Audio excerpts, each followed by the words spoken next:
in trade and technical journals, and in general and popular magazines.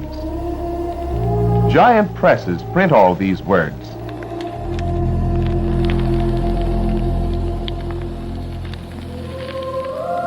Nostalgia is no longer a feeling, it's a design strategy. Meticulously coded into the aesthetics of our digital lives. Platforms deploy vintage filters not to honor film, but to simulate trust through analog mimicry, grainy textures, Polaroid bleed, faded edges. These are effective triggers, like Roland Barthes' punctum, designed to make us believe we're touching something real, when in fact, every blemish has been rendered with precision. The illusion of authenticity is not accidental, it's engineered. This curated decay makes the past feel accessible, familiar, safe. Tools for loyalty and comfort in an otherwise sterile digital landscape. Now we see designers not as creators of art, but curators of memory, selecting textures, fonts, and wear patterns like a DJ sampling from the past. The classic sound of the 1980s or 60s no longer belongs to history.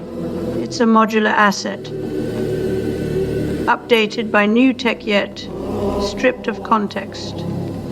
This is nostalgia without memories, a form of aesthetic haunting repurposed for marketability. As Mark Fisher notes, hauntology thrives in this space between the real and the simulated, where crackle becomes comfort and decay becomes design. The real trick isn't just about looking back, it's about manufacturing trust. Nostalgia, when systematized, becomes a commodity. It turns memory into a product, and the past into an interface. Every curated imperfection is calculated to evoke authenticity in a world where everything else feels transient. The grain under your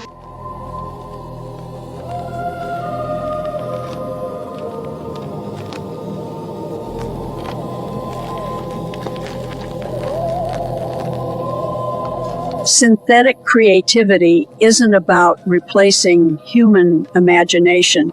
It's about extending it. AI can generate novel ideas faster than any one person, but it's still a tool.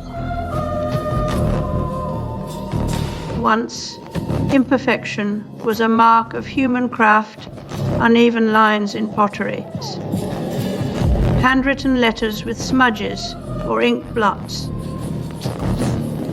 But today's algorithms can generate Fox handwriting that looks like it bled from a pen.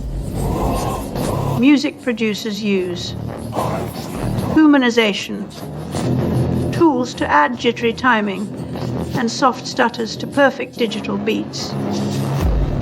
Not for accuracy, but emotional resonance.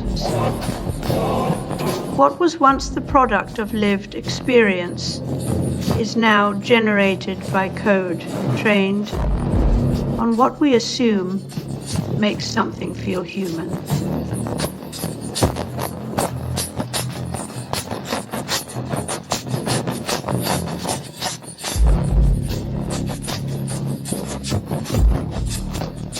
Mr. Clark, you said that we are trending toward an, quote, AI system capable of fully autonomously designing and developing its own successor, which is called recursive self-improvement, and that it could, quote, come sooner than most institutions are prepared for.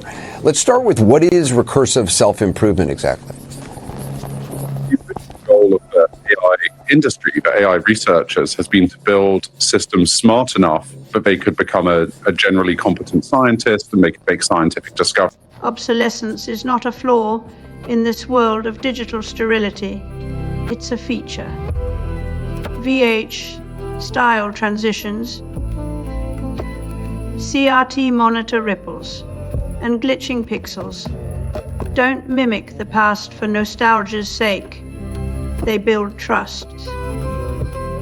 In an era where every interface feels interchangeable, these curated retro elements become anchors,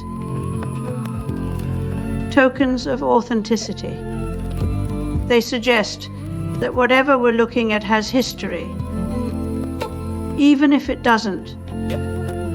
The result: a design language that promises depth when all it really offers is simulation.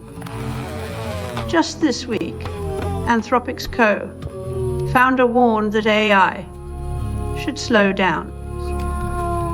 His plea for caution echoes a broader cultural anxiety. How do we trust something moving too fast to be real? We don't just want control over technologies. We want the familiar, the tactile, and the imperfect as proof of its legitimacy. This is why designers now build in Fox antiquated interfaces. They give us permission to touch the past while we now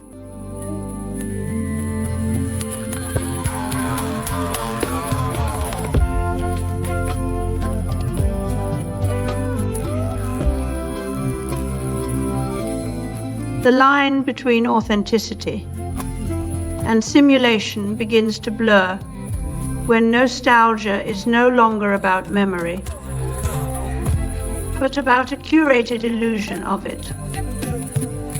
Postman once said, "What you have discovered is a receipt for recollection, not for memories." A warning that even our pasts can be faked if we become too enamored with the idea of remembering. When product design begins to package this feeling as something real, nostalgia becomes less an emotional response and more a manufactured aesthetic. The problem isn't just in the illusion itself, but in how convincingly it sells its own truth.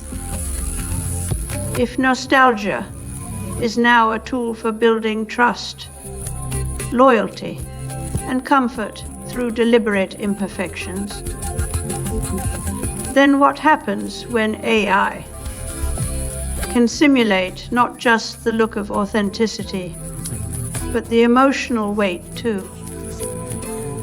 We may reach a point where it's impossible to distinguish curated memories from lived ones. The recursive loop deepens.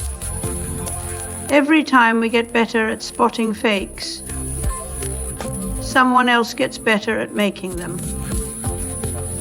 In this arms race between real